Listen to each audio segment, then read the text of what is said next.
Halo guys, balik lagi bersama Bang Theo di sini. Kali ini Bang Theo akan melanjutkan cerita Against the Sky Supreme. Buat kalian yang penasaran, langsung saja ya simak video kali ini. Setelah beberapa saat terdiam, kini para murid laki-laki divisi jiwa suci berteriak, "Senior Suezian sangat luar biasa." Ternyata Senior Suezian menyembunyikan kekuatannya. Senior Suezian dapat mengalahkan Siang Sentian dengan sangat cepat. Ini memang luar biasa. Bagi kami Senior Suezian lebih kuat dari Tanyun dan Mumenyi.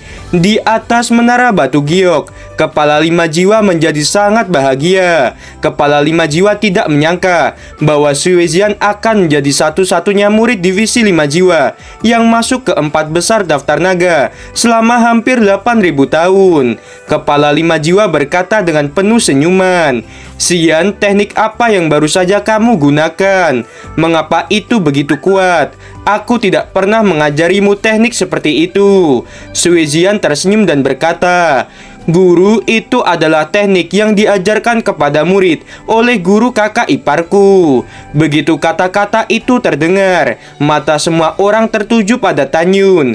Mereka semua bertanya-tanya, siapa guru Tanyun? Teknik yang diberikan kepada Mumenyi dan Suezian membuat mereka semakin penasaran. Suezian melesat menuju arena naga nomor 1, menatap Mumenyi dan Tanyun, lalu berkata dengan nakal, "Kakak ipar, apakah aku hebat?" "Kamu luar biasa," kata Mumenyi sambil tersenyum. Tanyun berkata, "Ya, kamu memang hebat. Membunuh Siang Sentian merupakan salah satu cara untuk membantuku." Tanyun melirik Kenshinyi yang telah lolos menuju semifinal dan berkata, "Mengyi, Sian jangan menunjukkan belas kasihan kepada Kenshinyi."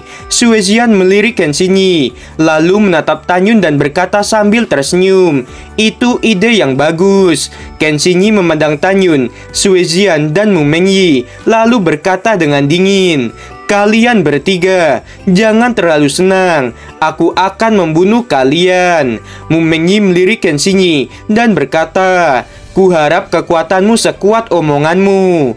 Pada saat ini, Ling Wuchanghe melesat menuju arena naga nomor 2 dan memeluk tubuh Siang Sentian. Ling Wuchanghe menyesal membiarkan Kang Siyuan melawan Tanyun dan Siang Sentian melawan adik ipar Tanyun. Jika waktu bisa diputar kembali, Ling Wuchanghe tidak ingin dua muridnya berurusan dengan Tanyun dan Suezian. Setelah itu, Ling Wuchanghe meninggalkan arena naga nomor 2 sambil memegangi tubuh Siang Sentian.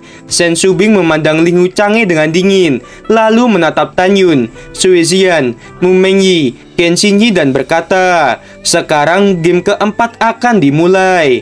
Tanyun dan Kenshinyi sama-sama mendapatkan angka 1, yang berarti keduanya akan saling berhadapan. Mumenyi dan Suezian mendapatkan angka 2. "Tanyun, kamu harus berhati-hati. Saat kamu membunuh Kang Siyuan, aku melihat hanya Kenshinyi yang tidak memiliki rasa takut padamu.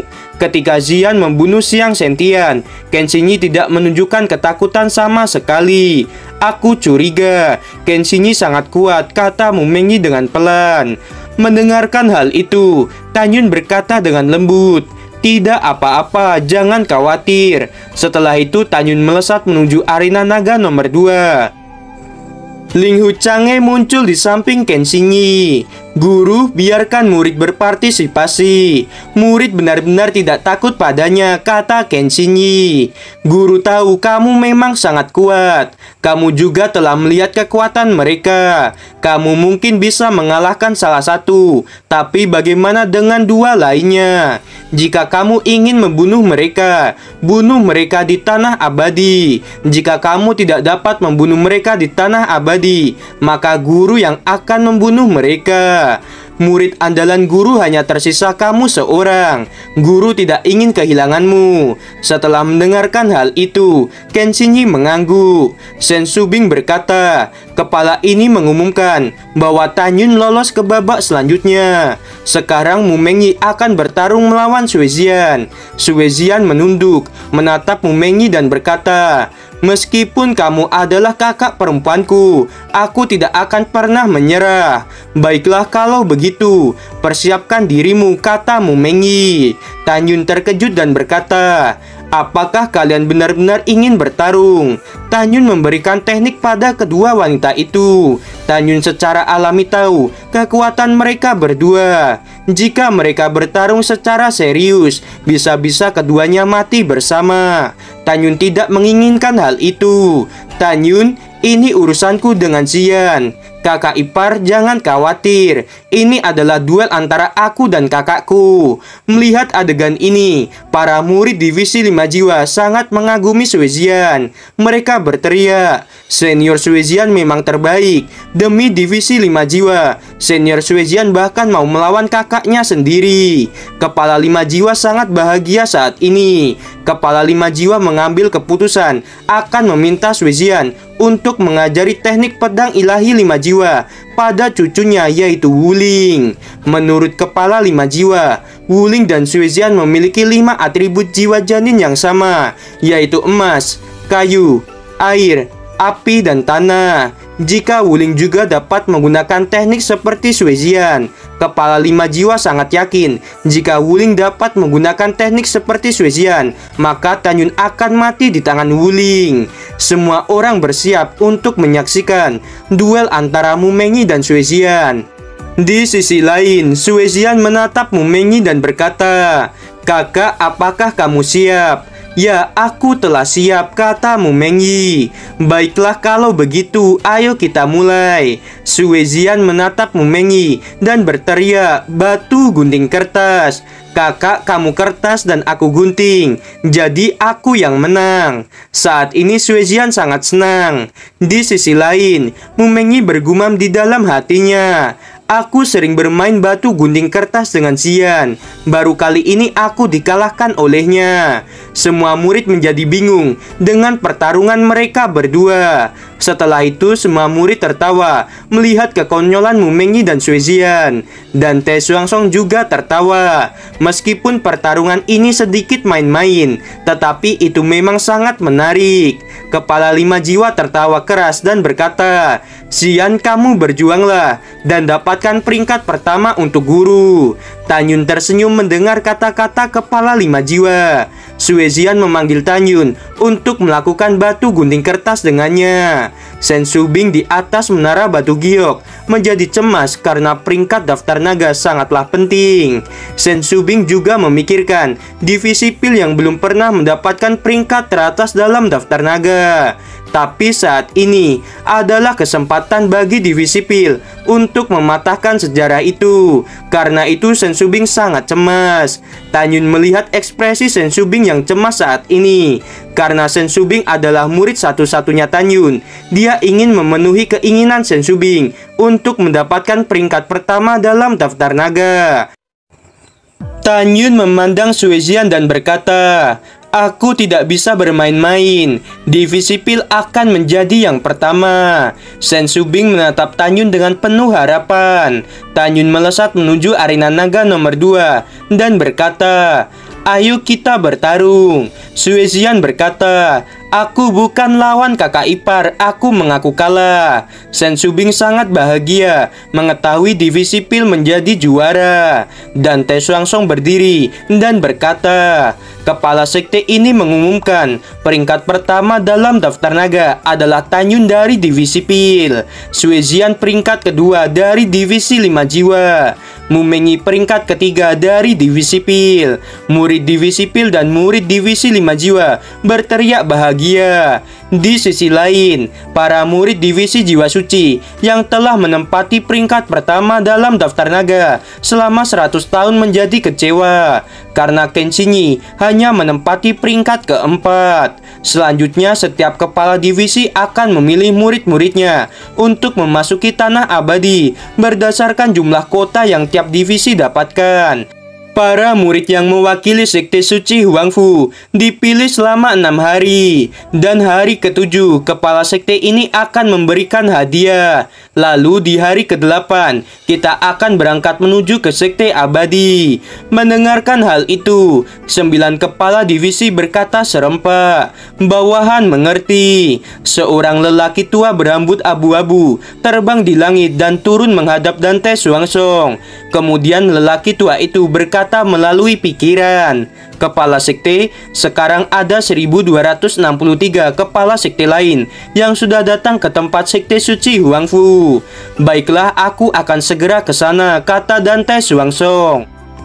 Dante Xuanzong menatap Shen Shubing dan berkata, "Shubing, kompetisi 9 divisi ini aku serahkan padamu." Bawahan mematuhi perintah, kata Shen Shubing. Dante Xuanzong melambaikan tangannya ke arah Tan Yun. Tiba-tiba tubuh Tan Yun naik ke udara. "Tan Yun, kamu ikutlah dengan kepala sekte ini." Setelah mengatakan itu, Dante Xuanzong meraih tangan Tan Yun dan melesat menuju atas awan.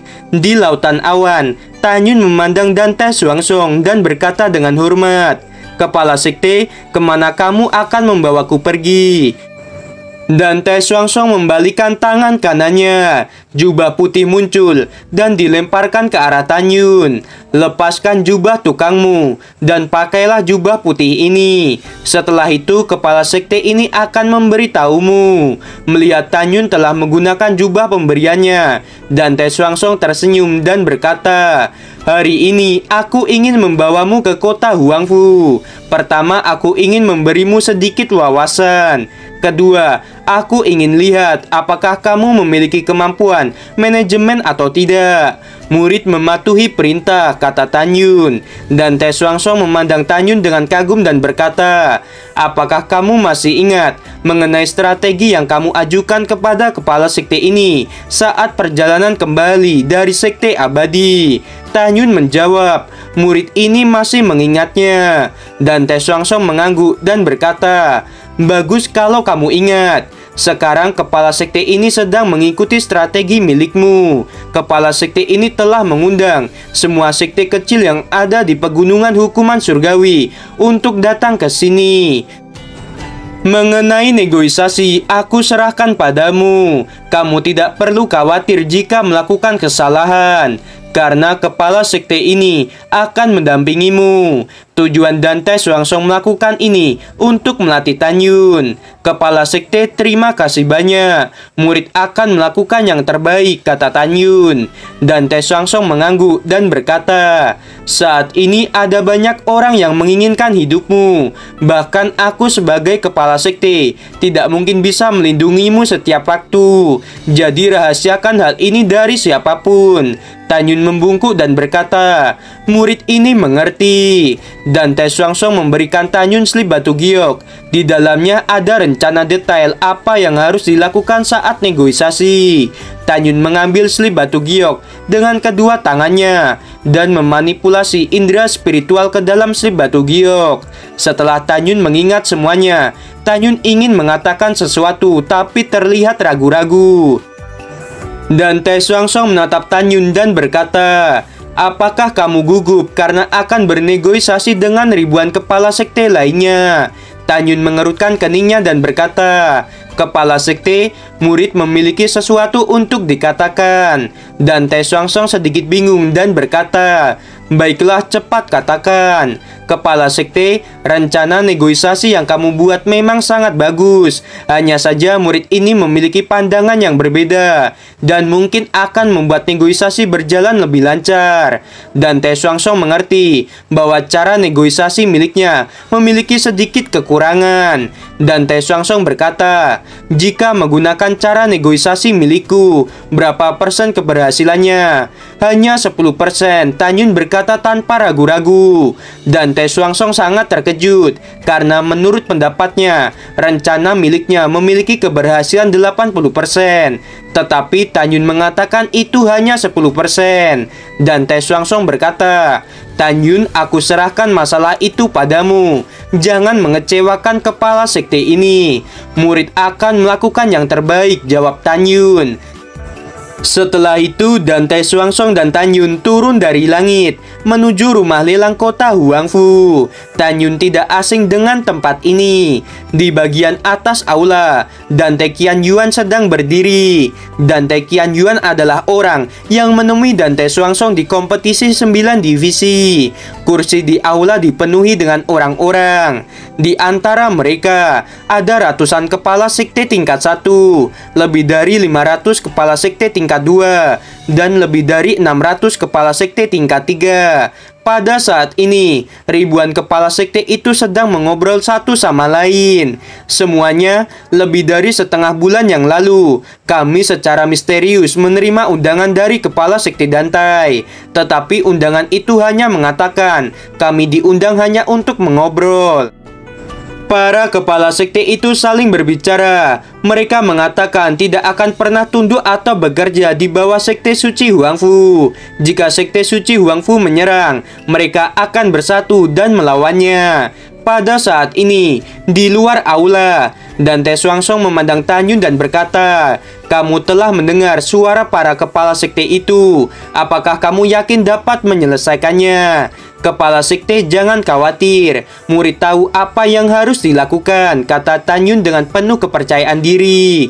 "Baiklah kalau begitu." Dantai Xuanzong memandang Tan Yun melesat menuju lantai atas aula. Semua mata tertuju pada Tan Yun dan Dantai Xuanzong. Mereka mengetahui bahwa Tan Yun di ranah alam jiwa janin tingkat 9. Sementara mereka tidak bisa melihat ranah milik Dantai Xuanzong. Seseorang berkata, "Kecepatan yang sangat cepat. Tingkat ranahnya pasti sangat tinggi. Siapa orang itu?" Dantai Xuanzong maju selangkah, mengepalkan tangannya dan berkata, "Aku kepala sekte suci Huangfu." Dantai Xuanzong menyambut semua orang. Setelah mereka mendengar nama Dantai Xuanzong, semua kepala sekte segera berdiri dan mengepalkan tangan mereka. "Kami memberi salam hormat pada kepala sekte Dantai."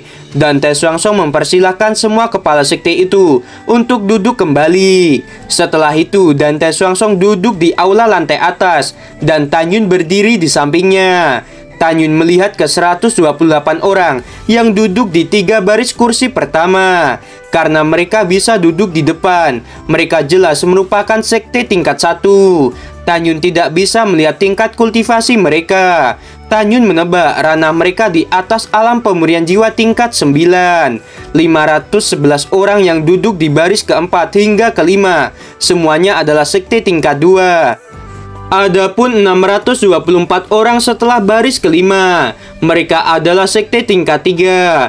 Total ada 1263 sekte, dan jumlah murid total semua sekte itu lebih dari 50 juta. Pada saat ini, di baris pertama, seorang lelaki tua berdiri dan berkata, "Aku adalah kepala sekte pil berbulu. Namaku Sue Chong. Bolehkah aku bertanya, mengapa kepala sekte Dantai mengundang kami?" Dantai Xuanzong yang sedang duduk berkata, "Kepala Sue Chong, kepala ini mengundang kalian semua ke sini untuk kerjasama yang saling menguntungkan." Sue Chong berkata, "Maafkan aku karena akan berkata terus terang. Apakah kepala sekte Dantai ingin menguasai sekte-sekte kecil seperti kami?" Begitu Sue Chong selesai berbicara, semua kepala sekte memandang Dantai Xuanzong. "Kamu tidak perlu khawatir tentang itu. Jika memang kepala sekte ini ingin menguasai wilayah kalian, kepala sekte ini pasti sudah melakukan serangan dan tidak akan pernah mengundang kalian ke sini." Setelah mendengarkan hal itu, para kepala sekte menarik napas lega. Sue Chong berkata lagi, "Kepala sekte Dantai, apa yang kamu maksud bekerja sama?" Dantai Xuanzong menatap Tan Yun dan berkata, "Tan Yun, cepat jelaskan." Murid mematuhi perintah. Tan Yun melangkah maju menuju meja lelang. Semua kepala sekte memandang Tan Yun dan mengerutkan kening. Ini seperti penghinaan bagi mereka. Melihat ekspresi semua orang, Dantai Xuanzong berkata, "Setiap kata-kata Tan Yun mewakili diriku." Mendengarkan hal itu, para kepala sekte ingin tahu tentang identitas Tan Yun.